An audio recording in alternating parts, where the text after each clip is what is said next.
On connaît tous plus ou moins le principe de la gravité comme étant le pourquoi les choses tombent. Mais la gravité, c'est tellement, mais tellement plus que ça. La gravité est une force d'attraction à longue distance entre tous les objets ayant une masse. C'est ce qui nous empêche de tomber hors de la Terre. Et c'est ce qui maintient la Terre en orbite autour du Soleil. Et c'est ce qui a donné lieu à la formation même du Soleil il y a 4,5 milliards d'années. C'est dingue de se rendre compte que chaque objet massif attire tous les autres dans l'univers. Ça veut dire que votre chien, la Terre et un trou noir dans la galaxie d'Andromède à 2,5 millions d'années-lumière sont tous attirés vers vous et vous vers eux. Au XVIIe siècle, Isaac Newton a découvert que la force de l'interaction gravitationnelle diminue comme le carré de la distance entre deux objets.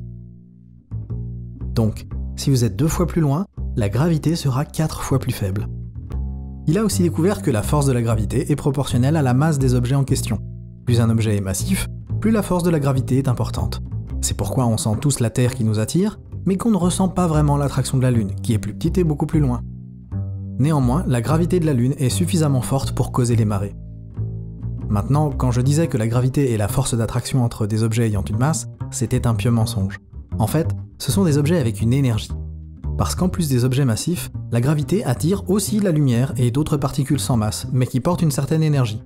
De sorte que la trajectoire d'un photon peut être légèrement déviée en passant près du Soleil, ou même être complètement prise au piège dans un trou noir. Vous vous rendez compte de la gravité de la situation maintenant ?